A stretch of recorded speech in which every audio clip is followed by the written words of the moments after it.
Oh, hey guys, prepare yourself. Welcome back to the Friday edition of the Rundown. We're going to talk a little bit about some James Bond news. Got a question about the Marvels and how it's going to tie in with the whole Secret Invasions thing, and some Fast and Furious news is all coming up on like I said, the Friday edition of the Rundown. So hope you guys enjoyed.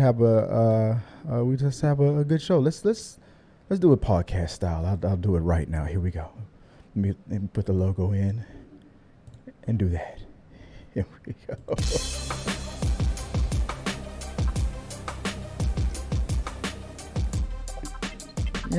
Yeah. You know how they do that in some podcasts? They'll start talking, especially those true crime ones. Right? We're gonna talk a little bit about the Johnson murders, and also we're sponsored by Care Bears. Care Bears, where true crime really happens on Camelot. But yeah, all that and some more. But I'm gonna enjoy my coffee, and I'm gonna be quick about all of this because I gotta apologize, guys. And I'm not surprised some guys jumped in and jumped out. Last night I was off my game. Some last minute changes. The Rundown After Dark. I know it's called After Dark, but when the energy is that low, I can't keep up. I was running all ripping and running all day, and it kind of showed.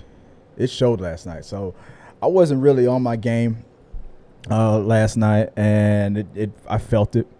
I was way off. And so I humble myself before you, and I beg your forgiveness. But we're just going to talk about some quick topics today. He's not going to get into much of it. No real main topic, really. Just the entertainment news stuff, and my predictions for the weekend. So let's just get right into it.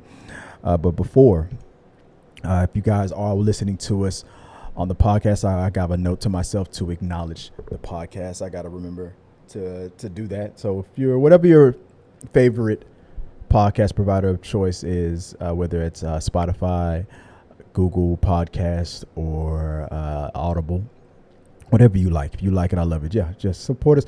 If you don't mind, go to your provider of choice and just send a little comment. Now, I'm glad that I can only listen to him because, if his punchable face, his head's too big, bald, black guys, they all look like Luke Cage to me. Whatever you want to say, I don't care. Put it on there.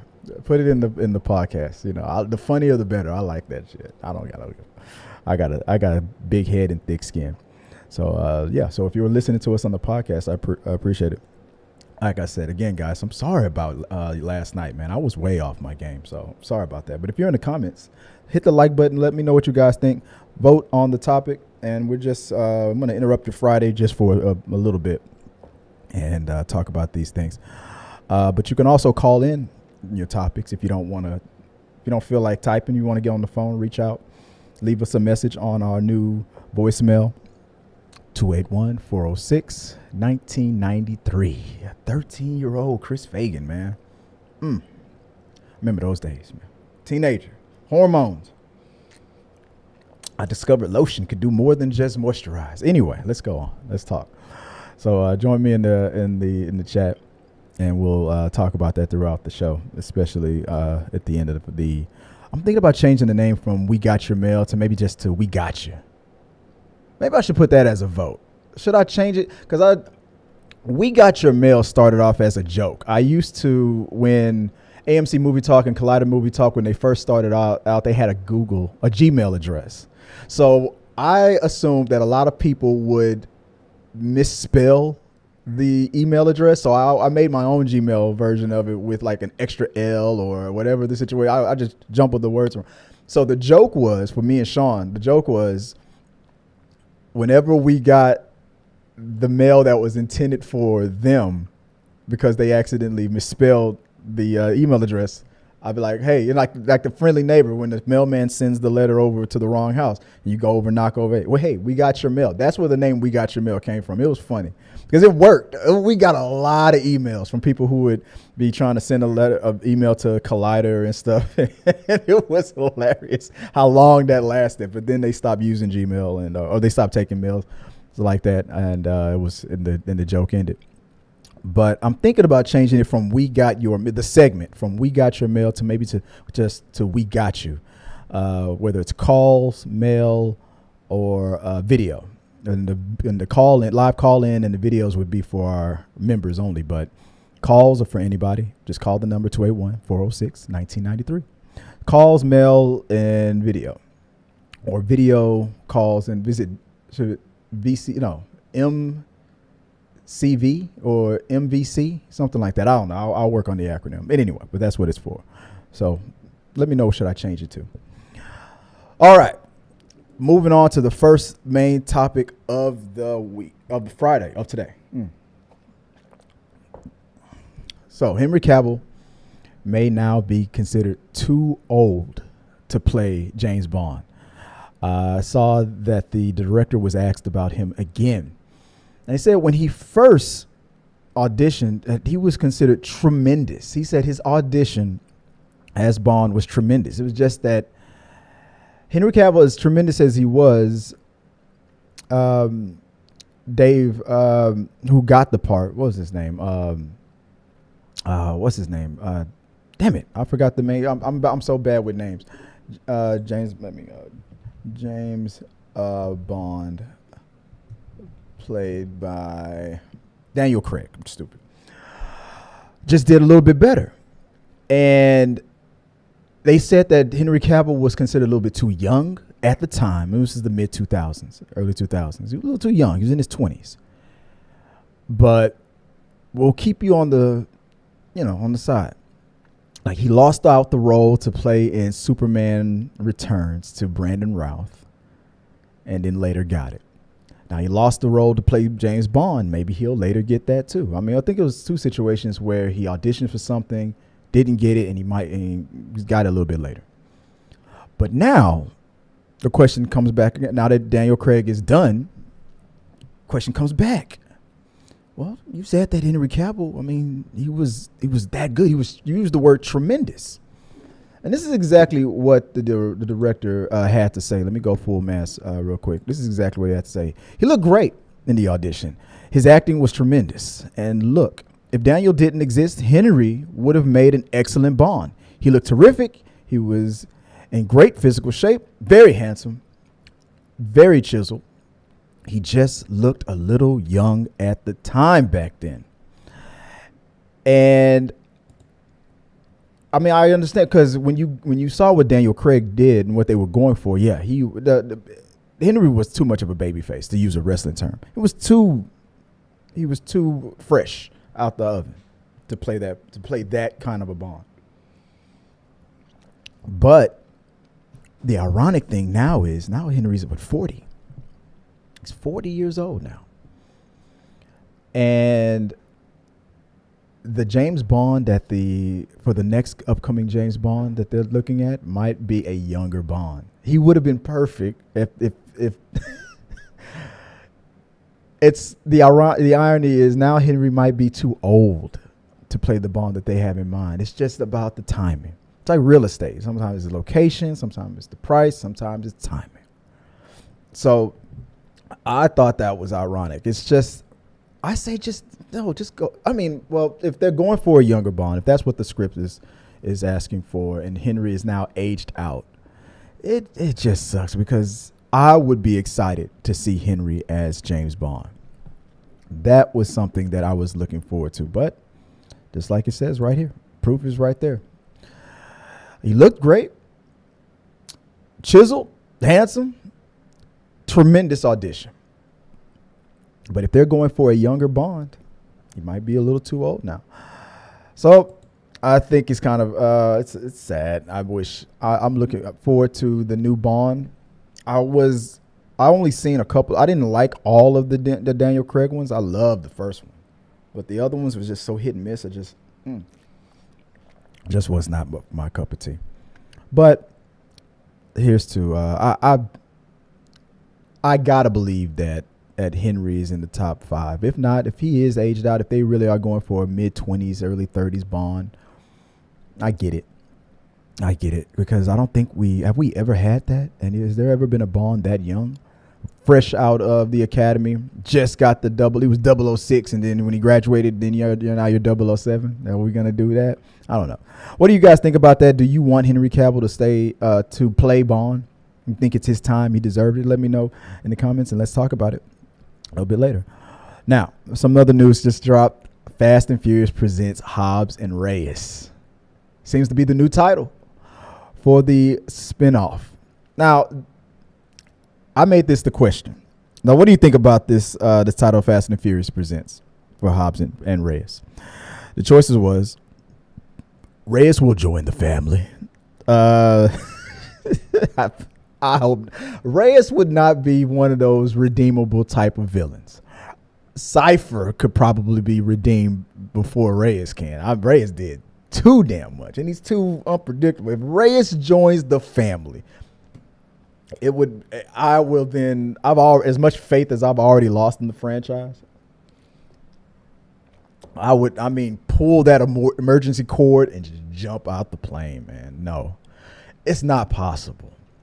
The main question should be, will the tribal chief Roman Reigns be in this one again? I would like to see more of his character in the mix. That'd be funny. You get Momoa, Roman Reigns, Dwayne Johnson. That would be a good one. So the choices was Reyes will join the family. It should have just been Hobbs and Shaw too, because then where the hell is Shaw? You saw Shaw was doing his thing in the middle of Fast X, and he just disappeared. I would have assumed he would have been going out to go find Hobbs to go help him. It should have, to me, that's what I would have voted for. I haven't pushed the results yet, so I only got 2 votes. I know that's not that many of us watching. Your guys are clicking in, clicking out, checking out what we're going to be talking about. But that would be my vote. If I was voting, that's what I would. It should have been Hobbs and Shaw too. That's what I wanted. The Rock is still beefing with Vin, or all of the above. Probably all of the above. I think that's what's going on. I mean, after Black Adam, everybody's saying he's been humbled. But he's got Moana coming up, so The Rock is going to be fine. But I'm not going to be surprised if that thing says, by the end of the show, 100% says all of the above. That's probably what it is. But Hobbs and Reyes. It just further proves where I felt like Hobbs and Shaw felt like a Rock / Statham spinoff. Like it was 50-50 between them two. Like it was their franchise, their spinoff for the franchise. Now it more proves that was always and forever was and will be The Rock's spinoff. That's mine. It belongs to him. Just like some top secret government documents where a former president said, "Those are mine. They belong to me. They're mine." So I don't know. That's just probably the way it is. I don't like the title. I like the hope. I like where it's going. I love the Reyes character. I don't. The title just further proves that beef is probably still in play. That Shaw is not going to be in it, and if he is, it'll be a quick in and out. Even though I like the whole dynamic of it, because it felt like a Tango and Cash type of thing, but no more. All right, let me know what you guys think. Moving on, other news that just dropped: Spider-Man Across the Spider-Verse has at least 2, and I'm thinking more versions playing in the theaters right now. I think I might have. It depends on whether you're watching in regular format, like regular digital, Dolby Digital, or IMAX 3D. That's what the different versions that you're going to get. So there was a scene, and this is what's been going on through Twitter, where the Lila, the character that I have right here on screen there with Miguel. Is that AI's name? They were having a conversation, and in the same conversation, in one version of it, she's just talk, and she's just glitching around them and messing with them. And another version, one that I saw, she takes a selfie with them, or plays around like she's taking a selfie with them after making fun of them and whatnot. I saw that version, but then people put side by side the two different versions, and then one of the creators of the movie responded to that and said, I was wondering when people was going to start to notice. He confirms it, there are differences in whatever screen you go to. I don't know, it depends on your city, the time. I'm thinking it makes more sense with the format. If you watch it in IMAX, you're gonna see these differences here and there. You're gonna see, if you watch it in 3D, you're gonna see differences elsewhere. And it further shows that they're playing with the audience, and I think the audience is going to enjoy this. And it's not ironic that this is information, these little Easter eggs are coming out now, because we're going to talk about my predictions in a second when we get to the movie reviews portion of the show. And I think this might change my mind slightly, but we'll see where I lay where Across the Spider-Verse is going to land as far as number 1, number 2, number 3. But this is fun information, and a lot of people are going back to see Across the Spider-Verse. It's got that rewatchability way more than The Flash does. As much as I enjoyed The Flash, it's just I can wait. But I might still go see it. I don't know. But I'm not going to go see Across the Spider-Verse 2, 3, 4, or 5 times just to see if I can spot the differences here and there and the other. I'm going to go see it because it was just a great movie, and it deserves the support that it's getting. So if you've seen any of these differences that they're talking about, let me know. Is it based on the format, which I think it's based on, or is it based on like the time or the city or all of it? Maybe it's all of the above. Man, I don't know how many different versions there are, but I hope they continue it. Like when it comes to digital, if you're watching it in HD, you get one version. If you watch it in standard edition, you get another version. And it also plays into the multiverse stuff, and it just further shows that that Sony is really doing the marketing of this movie correctly. And it's not gonna be an extra $1 million, $3 million, $5 million in ticket sales because people are gonna want to try to spot these differences, but it's going to make some of us Spider-Man nerds go out there and go, all right, I'm gonna watch it in Dolby Digital this time. Next time I'm gonna watch it in 3D and see if I can spot. And these things are so woven in, you're barely even gonna notice it. So it's not even gonna be that big of a splash, but it is a lot of fun. So let me know if you've noticed anything, and send me a message on that, or maybe call me 281-406-1993. Let me know. Put you on the hotline. All right, moving on to the last topic before we get into my predictions of the week. Does the Marvels prove that there are no stakes for Nick Fury in Secret Invasions?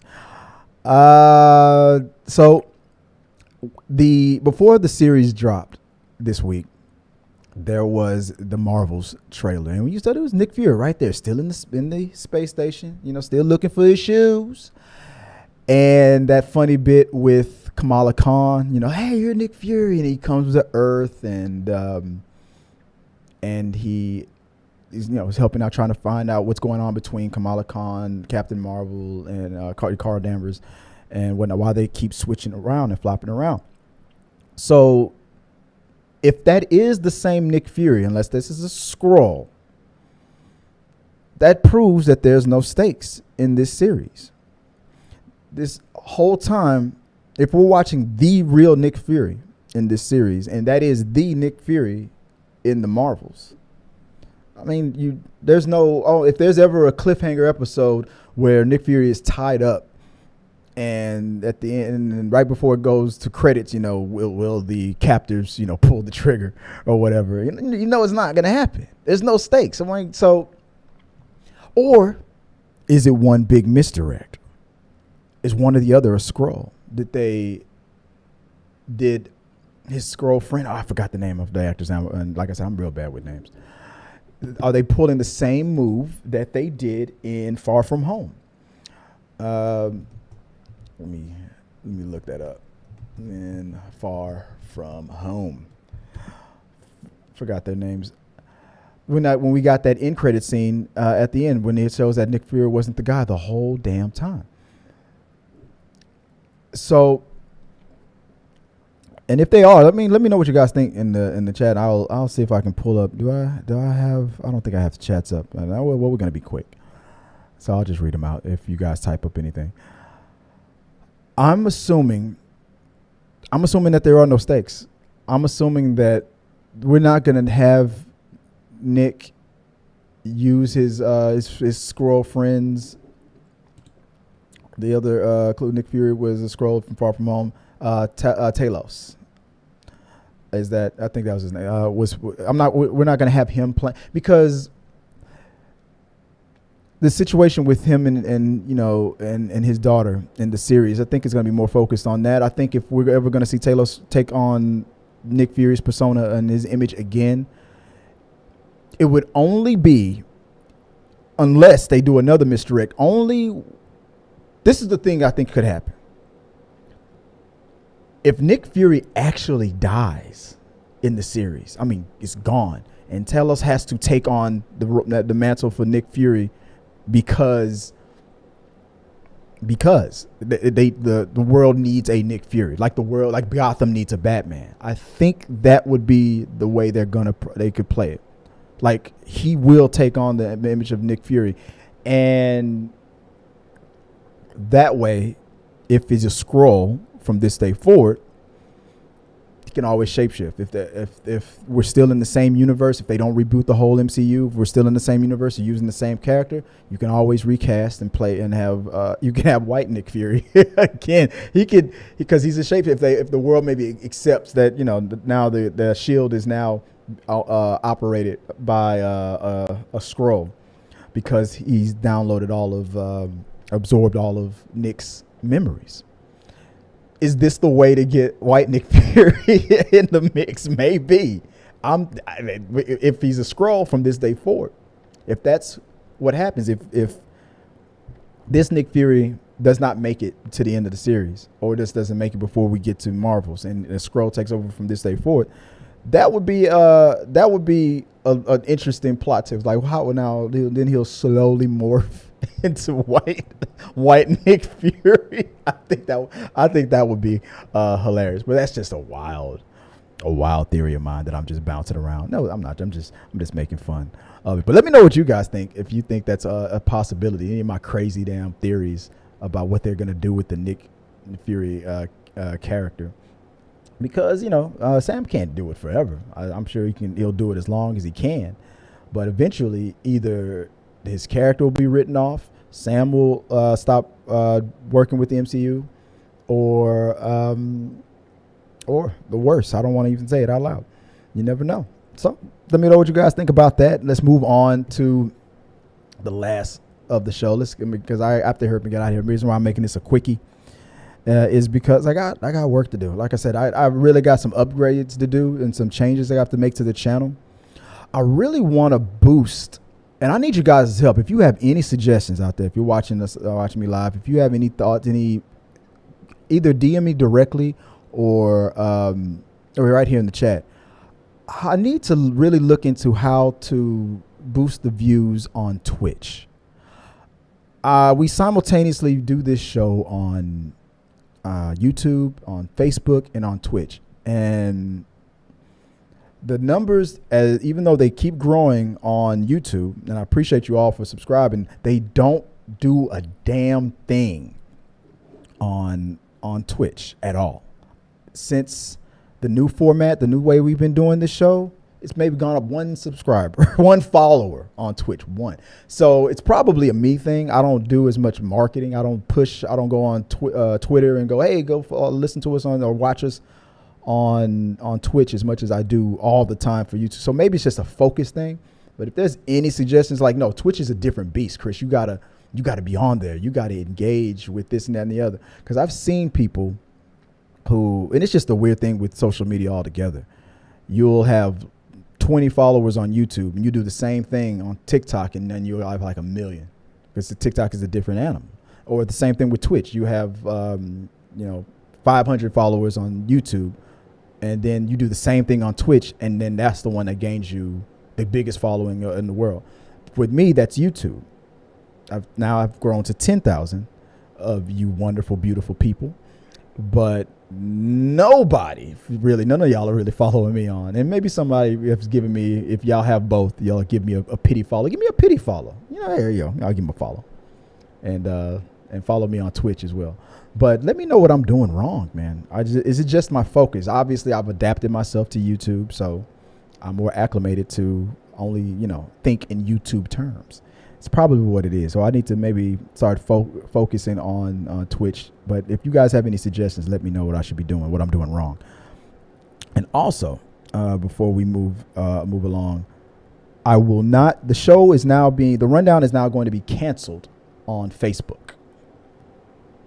I will only be uploading, and for all of you who care, I just looked at the numbers, and the only time that this podcast and this show gets any significant views on Facebook Live is when we do the rundown after dark, which means that the majority of my listeners and viewers on Facebook are a bunch of sickies who just like nasty, who just want to get, who just want to hear those nasty topics and just get real raunchy, It's Mr. Nasty Time, as what's his name said on next Friday. So, okay, that's what I'll do. I'm only streaming this on Twitch and on YouTube. So from now on, whenever I do a rundown after dark, that'll be mostly on Thursdays with me, my wife, and Tabitha. Whenever I do a rundown after dark, it'll be live stream on all three. But that's it. That's just my little update before I sign off. But let's move on to the Friday box office predictions. Okay, here's what I got. I'm gonna go full mass here. Now, this was a tough one for me, and I want you to tell me if you think I'm way off base. And I'll close the poll out, and I'll check a look at that later. Ain't nobody talking to me today, man. Damn, I'm sorry, man. I apologize. But here's what I predict for this weekend. So for the June 23rd to the 25th domestic box office prediction, this was a tough one for me. And for those of you listening on the podcast, if you can't see what we're with the graphic that I have displayed, box office weekend predictions, I have number 1 will be The Flash. Number 2, Spider-Man Across the Spider-Verse. And number 3 will be Elementals. At number 4 on their opening week will be No Hard Feelings. So me and my wife just saw that last night. It was pretty funny, but it's not going to. Yeah, I'm there. It's going to be at number 4. A lot of people are agreeing we'll be on that one. And rounding off the top 5 will be Transformers: Rise of the Beast, which I have still not seen. I have to put a little bit of an asterisk on it because some people were predicting that Spider-Man Across the Spider-Verse may take the number 1 spot again. For that to happen, The Flash debuted at 55 million. Let's just only talk domestically here. You would have to be close to or exceed a 70% drop off. That is a cliff of a dive. 9 times out of 10, it's 50%. Worst case scenario for a bad movie, I guess, is 60 or plus. 70 is a disaster. You already had a disastrous opening. And unless that word of mouth on the negative side of things is like, nah, it's not worth the time. Just wait for it to come out on Max and blah, blah, blah. That's the word of mouth that's getting. And this hits 70% or anywhere near like 70% of a drop off from week 1 to week 2.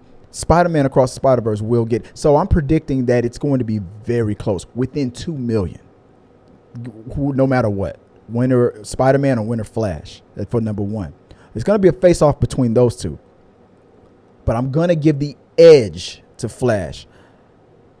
But if I'm wrong, and I kind of hope I'm wrong, and that's what I was talking about earlier, is that little gimmick, there's new formats, there's new versions of it, depending on what theater you go to. It's not going to be enough to make a dent. But if it's enough to make a dent of excitement to have a better fourth week the third week for Spider-Man Across the Spider-Verse, for that to stay within like a 50% drop from last,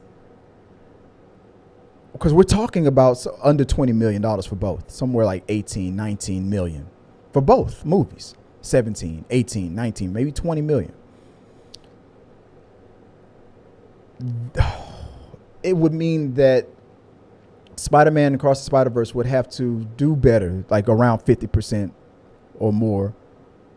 And Flash would have to do like close to 70% of a drop from the first week to the second week for Spider. And I just don't see that happening. But at the same time, with this movie, it's been so weird. So that's where I'm at. Let me go full mass one last time. That's where I'm at. Number one should be Flash, but it's going to be close with number 2, Spider-Man Across the Spider-Verse. Number 3, Elementals, getting around to the 13 million or more, give or take. It's predicting around 11 million for No Hard Feelings, and around 9 to 10 million for Transformers. So there you go. Number 1, Flash. Number 2, Spider. 3, Elementals. Number 4, No Hard Feelings. Number 5, Transformers. That's where I'm at. So we'll see if I'm correct. Let me know what you guys think that's going to be, and we'll see if we're right next week on the rundown when we go live on Wednesday. So I'll see you guys Wednesday for the next episode of the rundown. Appreciate you guys giving me 30 minutes of your time for today. I have a meeting with some guys tomorrow. Hopefully it'll be some good news. I'm thinking we got some changes coming up to the show. Let me turn that off. It's not a 2-minute. I think there's some changes that's going to be happening in the show for the channel. So hopefully this meeting goes well, and I'll be introducing something pretty awesome for you guys tomorrow. So yeah, let me know what you guys think about any of the topics that we talked about. Send your questions, your comments, concerns. You can always, like I said, you can always reach out to us on our hotline, 281-406-1993, if you want to call in and hear your voice played here on the show. And until next time, guys, have a good one. Good day and sayonara. Peace. Hey, guys, thanks for watching this video. I really do appreciate it. Hit the subscribe button, like, and comment your thoughts on this topic or any topics that you think that we should talk about in upcoming videos. Also, you can follow us at T3 Medias on Instagram, Twitch, Facebook, TikTok, Twitter, and we also have a T3 Media Studios podcast where we post our movie reviews and episodes of The Rundown.